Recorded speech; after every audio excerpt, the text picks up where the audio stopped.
안녕하십니까? 한 주 동안 잘 지내셨는지요? 요즘 공부하기 힘드시죠? 우리 함께 이겨나가기로 해요. 자, 우리 모두 화이팅하고 오늘 수업 진행하도록 하겠습니다.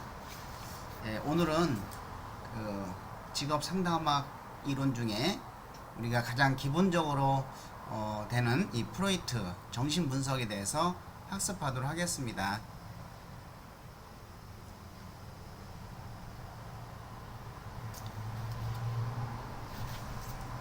먼저 우리가 그 프로이트의 그런 정신분석을 이해하기 위해서는 우리가 이제 프로이트가 누군지를 잠깐 살펴볼 필요가 있겠습니다. 프로이트는 이름은 지그문트입니다. 지그문트. 그래서 사실은 이 프로이트는 천재라고 볼 수가 있겠습니다. 17세에 의과대학에 진학을 해서 26세에 의학 박사를 취득하고 신경과 의사입니다. 정신분석 의사과가 아니고 의사가 아니고 신경과 의사이면서 정신분석의 창시자라고 볼 수가 있는 것이죠.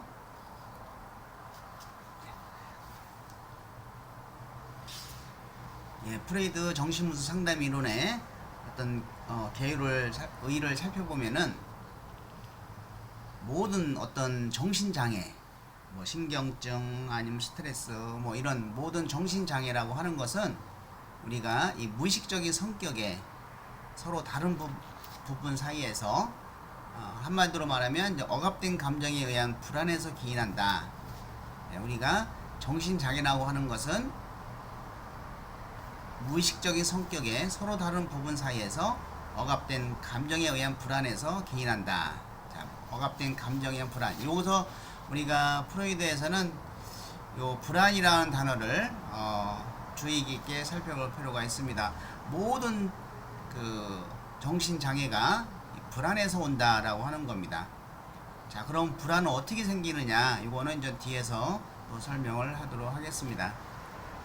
상담의 목적은 각 개인으로 하여금 어떤 무의식적인 욕구나 갈등을 의식적으로 인식하게 하거나 통찰력을 갖게 함으로써 정서적인 긴장감을 해소한다는 것이죠. 즉, 우리 마음속에 무의식 속에 들어있는 억압된 감정, 떠오르기 싫은 것들, 이런 모든 것들을 끄집어내서 의식으로 끄집어내가지고 그거를 해결할 수 있는 이러한 그 통찰력을 갖게 한다는 것이죠. 그래서 궁극적으로는 이러한 무의식적인 욕구나 갈등에 대한 통제력을 갖게 하는 것이다. 또한 정신분석 상담의 목표는 내담자의 자아를 강화시켜준다. 요 자아의 개념, 이것도 우리가 뒤에서 설명을 하도록 하겠습니다. 이 자아를 강화시켜줌으로써 자기 이해와 자기 통제를 용이하게 하는 것이다 라는 겁니다. 또 삶의 일반적인 불행을 제거해 줄 수는 없지만 내담자로 하여금 최선의 자기가 될 수 있도록 도와줄 수 있다고는 하고 있습니다. 모든 것은 원인이 있다는 것이죠. 그 원인을 찾아서 제거를 하면 된다는 겁니다. 이러한 정신분석적 접근에는 이 프로이트의 이론을 중심으로 하는 정통파, 또 이제 다음 시간에 하는 아들러와 융과 같은 변형된 학파, 또 사회적 요인을 중시하는 호니와 설리번 같은 신프리드 학파 등이 있습니다. 이 정신분석적 상담의 가장 중요한 것은 요 두 가지의 인간관입니다. 두 가지 인간관 우리가 꼭 기억을 해주시기 바랍니다.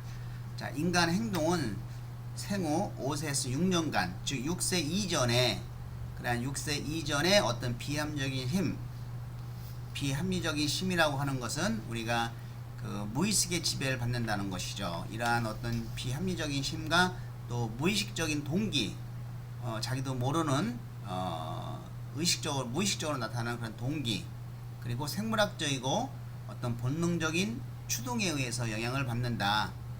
그래서 인생 초기 발달 과정을 매우 중요시 하였습니다. 자, 모든 이제 뒤에선 학자들이 쭉 이제 하나하나 좀 우리가 학습을 할 텐데, 그 뒤에 학자들은 대부분 거의 다 현재를 중요시하고 있습니다. 이 과거를 중요시하는 거는 유일하게 프로이트는 과거를 아주 중요하게 생각하고 있습니다. 자, 첫 번째는 이제 결정론적 관점이다. 인간 간 결정론적 관점이다. 이 결정론적 관점이라고 하는 것은 인과론을 강조한 겁니다. 인과론. 어떤 그 원인이 있어야 결과가 있다라고 하는 것이죠. 그래서 그 원인을 제거하지 않는 한 심리적 문제는 해결되지 않는다라고 하는 거죠. 과거를 중요시했다. 자, 우리가 이 결정론 관점을 한번 살펴보면은 개인의 사고, 감정, 행동을 결정하는 이런 정신적 원인의 실체를 규명하고자 하는 것이 정신분석이 추구하는 궁극적인 목표다. 어떤 심리 장애의 원인이 무엇이냐라고 하는 것이죠. 그거를 규명을 하고자 하는 것입니다. 자, 인간 행동을 결정하는 것은 어떤 환경의 외적 조건보다는 오히려 개인의 심리 내적 조건이다. 자, 이것은 어떤 자기도 모르는 그 우리 마음속에 내재되어 있는 그런 어떤 무의식적인 측면에서 나타나는 거다. 인간의 행동은 그런 그 인간의 행동을 결정하는 것이 어떤 개인의 심리 내적인 조건이지 환경의 어떤 외적 조건보다는 그 내적 조건이 크다. 이런 얘기죠. 이것은 우리가 이제 무의식을 굉장히 강조하기 때문에 이제 이런 나오는 말입니다. 그리고 개인이 겪는 갈등은 내부에 존재하는 어떤 정신적 원인이 작용한 결과이다. 즉 우리가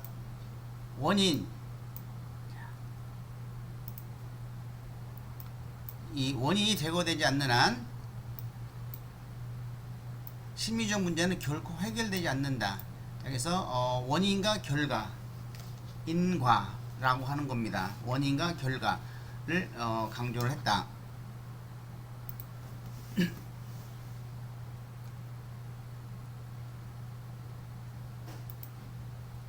자, 이 결정론의 관점의 핵심적인 것은 자, 생애 초기 5년에서 6년 동안의 발달적 경험을 강조했다. 그래서 6세 이전에 성격 등이 결정된다. 자, 6세 이전에 성격 등이 결정된다. 자, 성격이 결정되는 것이 진로가 결정되는 것은 아니죠. 근데 6세 이전에 진로가 결정된다. 이렇게 용어가 나오면 그것은 우리가 틀린 것이 되겠습니다. 6세 이전에 그 성격 등이 결정되는 겁니다. 그래서 인생 초기 발달 과정을 매우 중요시하는 것이죠. 또 과거 어린 시절의 경험과 심리 성적 에너지는 이런 동기와 갈등으로 잠재되어 있다가 개인의 현재 행동에 영향을 미친다라는 것이죠. 이것은 우리가 무의식적인 측면을 강조하고 있는 것입니다. 자, 두 번째는 무의식의 영향이다. 자, 결정론적 관점이 1번이라고 하면은 두 번째는 이 무의식의 영향, 요것이 이제는 두 번째입니다. 그래서 비이성적인 힘을 갖고 있는 어떤 본능적 충동이나 어떤 무의식적 동기가 인간의 행동을 결정하는 것이다. 그래서 외부의 어떤 환경에 의해서 결정되는 것이 아니고 이러한 그 본능적 충동이나 무의식적 동기가 인간의 행동을 결정한다는 그런 겁니다. 자, 우리가 무의식적인 예를 들어서 아버지에 대한 학대를 받은 아이가 이제 어렸을 때 아버지에 대한 학대를 막 받은 아이가 결혼을 했어요. 그리고 굉장히 행복한 가정을 꾸렸어. 근데 갑자기 TV에서 학대에 대한 내용이 나오면 자기도 모르게 무의식 속에 있는 불안이 떠오르는 것이죠.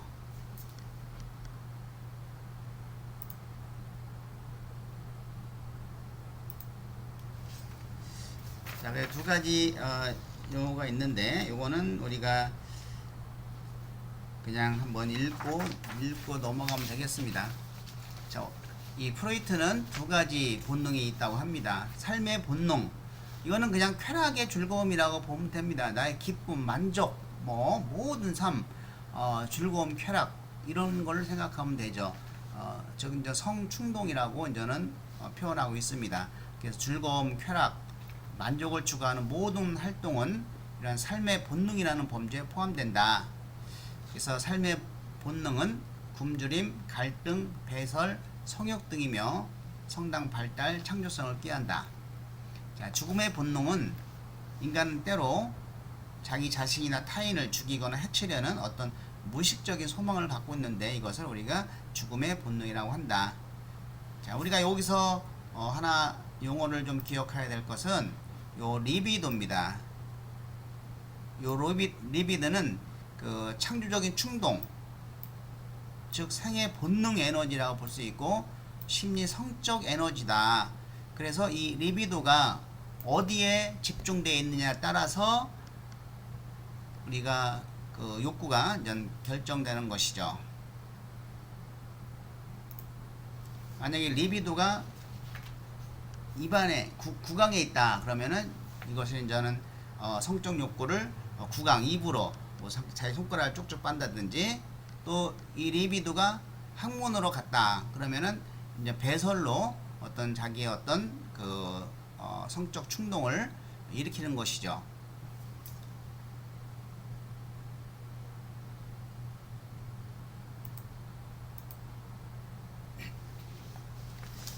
자, 이 성격 구조를 살펴보면은 이거는 그 여기에 관련된 어떤 시험 문제 같은 거는 뭐 여기서 뽑아서 낳지는 않지만은 이 내용을 우리가 알아야 풀 수 있는 그런 문제들입니다. 그래서 우리가 이 성격 구조를 한번 살펴보도록 하겠습니다. 자, 프로이트는 그 자신의 저서 자아와 초자라는 서문에서 성격의 구조론이라는 용어를 처음으로 사용했는데, 자, 초자아, 자아, 원초아, 자, 이렇게 이제는 표현을 하고, 자, 성격 특성은 리비도가 어느 곳에 더 많은 심적 에너지가 집중되느냐에 의해서 결정된다는 것이죠. 자, 첫 번째 이제 본능입니다. 이것은 이제 우리가 원초아인데, 자, 원초아, 원본능, 원초아라고 합니다. 자, 본능은 자, 충동과 본능이 자리 잡고 있는 곳이에요. 그래서 쾌락의 원리에 따라 지배를 받는다. 자, 쾌락의 원리에 따라 지배를 받는다라고 하는 거죠. 그리고 생물학적 구성 요소로서 심리적 에너지의 원천이자 생득적, 즉 생물학적 반사, 동물적인 거죠. 뭐 배고픔은 밥을 먹으려고 하는 이런 어떤 생물학적인 반사 및 충동과 본능이 자리 잡고 있는 곳이다. 자, 쾌락의 원리에 따라서 지배를 받는데, 자, 신생아의 경우 만약에 엄마가 젖을 주지 않으면 어떻게 하겠어요? 처음에 막 울다가 자기 손가락을 입에다 놓고 쪽쪽 빨죠. 물론 손가락에 이제 먹을 건 나오지 않지만, 젖은 나오진 않지만 그거를 빨면서 대신 이런 상상을 하는 거죠. 쪽쪽쪽 빨면서 이 젖이 나온다고 하는 상상을 하는 겁니다. 그래서 이런 그 상상이 굉장히 중요한 것이죠. 상상을 하면서 자기 쾌락의 원리를 해소하고 있는 겁니다. 자, 그래서 이런 그래서 배고픔의 고통을 손가락을 빨면서 최소화시키는 것이죠. 즉 유기체의 긴장 해소를 궁극적으로 목적으로 하는 겁니다. 자기 배고픈 것을 손가락을 빨면서 배고픔의 고통도 있고, 그리고 긴장 해소를 해결하려고 하는 그런 거죠. 즉 이제 식욕, 뭐 배설욕, 성욕, 수면욕 등을 해소하기 위한 1차적인 과정이다라고 볼 수 있고, 자, 이건 유전적이다 라고 볼 수가 있겠습니다. 유전적이다. 자, 두 번째는 이제 자아인데, 자, 자아는 현실 세계와 접촉하는 성격의 한 부분이다. 현실을 직시한다는 것입니다. 현실을 직시. 그래서 이것은 개인의 경험이 굉장히 중요합니다. 자, 현실적 원리에 지배를 받는다. 이것은 현실적 원리, 이건 쾌락의 원리지만은 자아는 현실적 원리에 지배를 받는다라고 하는 것이죠.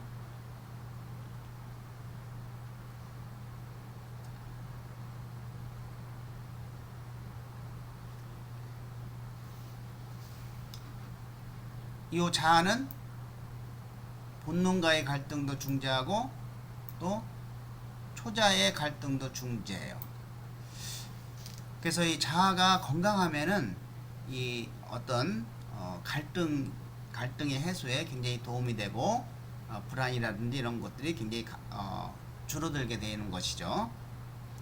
자, 그래서 불안이라고 하는 것은 본능, 자아, 초자, 원초와 자아, 초자가 서로 갈등을 느낄 때 불안을 느낀다는 것입니다. 자, 원초와 신호등이 빨간불이야. 그런데 사람이 아무도 없어. 차도 안 오고. 에이, 그냥 지나가야 되겠다. 지나갈까? 근데 자아가 그래도 지켜. 아무도 없다고 그냥 가면 안 돼. 그래도 지켜야지. 이렇게 이제는 서로 갈등을 일으키는 거죠. 그러다가 확 지나갔어. 그냥 그리고 사고도 안 나고 무사해. 근데 양심이 이제는 그때 그냥 좀 기다렸다가 건널 걸. 왜 빨간불에 내가 걸렸지? 차라리 그냥 내가 빨간불에 걸려서 지나갈 때 교통법 위반으로 걸려서 딱지라도 떼어가지고 돈이나 내고 마음이 편할 텐데 이 마음이 안 편하네. 이런 어떤 그 초자의 원리죠. 그래서 이 초자는 바로 이제는 도덕적 원리에 지배를 받는다. 자, 도덕과 양심이 자리 잡고 있는 곳, 도덕적 원리가 지배를 받는 곳이 이제는 바로 초자다라고 볼 수가 있겠습니다. 그래서 어떤 심리적인 보상과 처벌에 관련된 이러한 초자의 문제죠.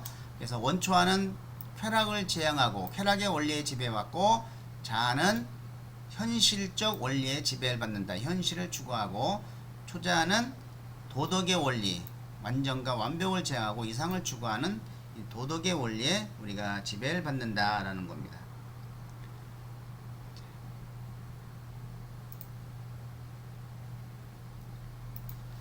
우리가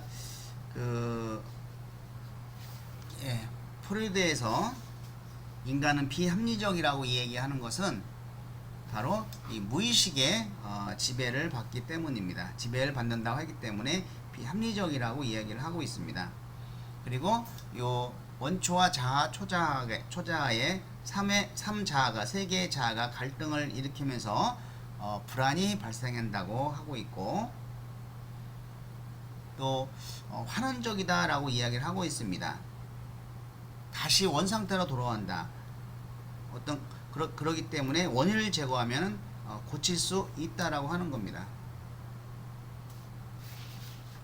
자, 우리가 여기서 생물학적이다 라고 하는 것은 쾌락을 추구하는 존재다, 이렇게 이해를 하면 되겠습니다.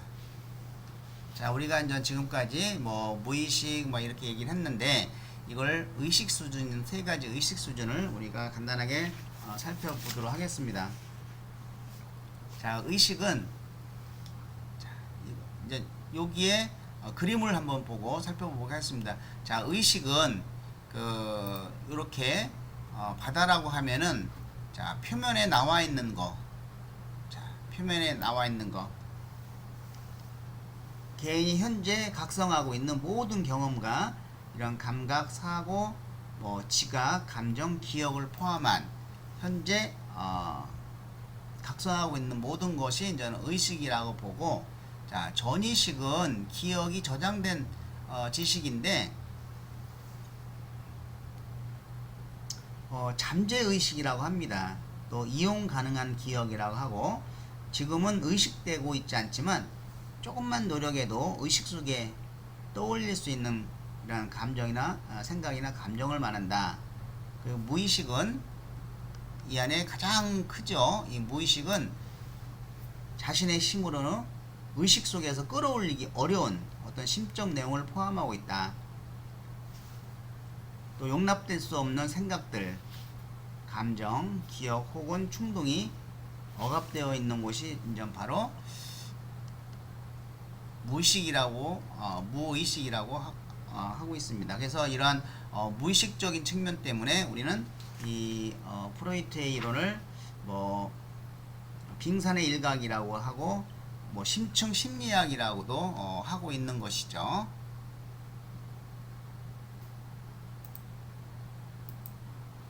네, 이거는 뒤에서 설명을 했고, 예, 이제 우리가 이제 불안을 한번 살펴보도록 하겠습니다. 프로이드에서의 불안은 굉장히 중요하죠. 이것은 세 개의 자아, 아까 원초와 자아, 초자아의 갈등에 의해서 불안이 생긴다. 그럼 우리는 이 불안이 생기면은 계속 스트레스를 받죠. 그러면 이 불안을 해결하기 위해서 뭐를 쓰냐면 방어 기제를 쓰는 것이죠. 자, 그래서 이 불안을 한번 살펴보면은 그 어떤 것을 하도록 동기화시키는 긴장 상태를 의미하는 겁니다. 아까 원초와 자아, 초자가 갈등을 하듯이 자, 이런 긴장 상태를 의미하는 것이죠.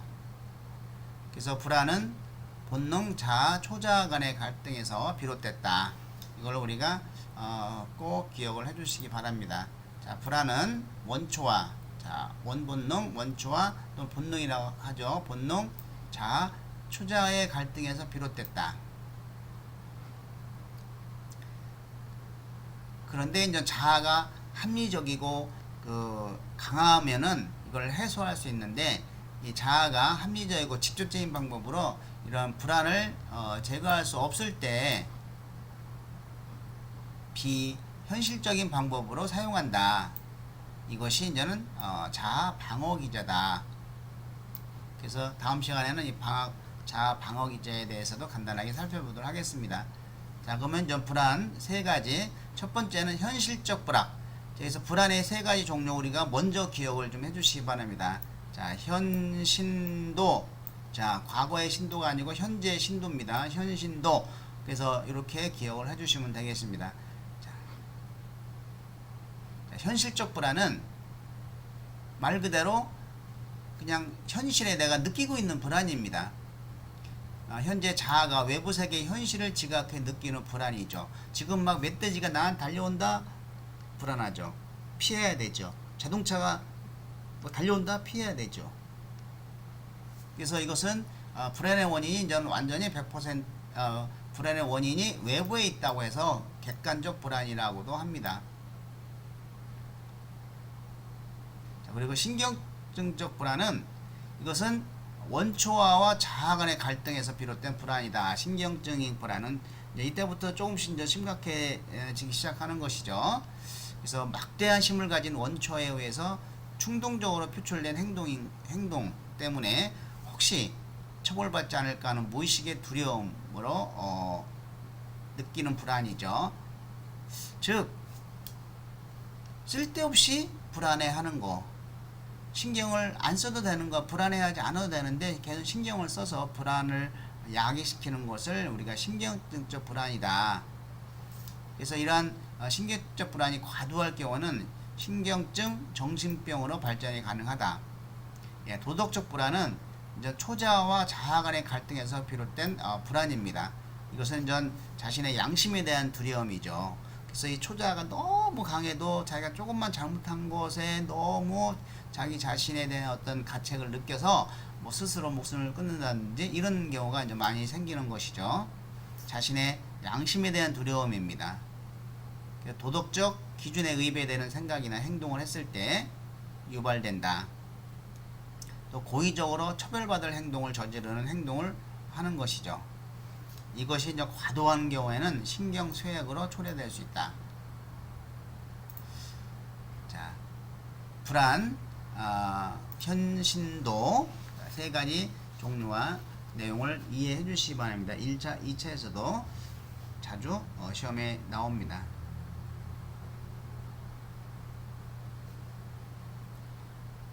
자, 다음 주 세 가지 불안에 해당되지 않는 것. 근데 뭐 심리적 불안 이런 게 나올 수가 있어요. 심리적 불안 그건 X죠. 예, 현신도를 빼면은 그 현신도를 우리가 확실하게 기억을 해주시기 바랍니다. 예, 이것으로 수업을 마치겠습니다. 예, 수고하셨습니다.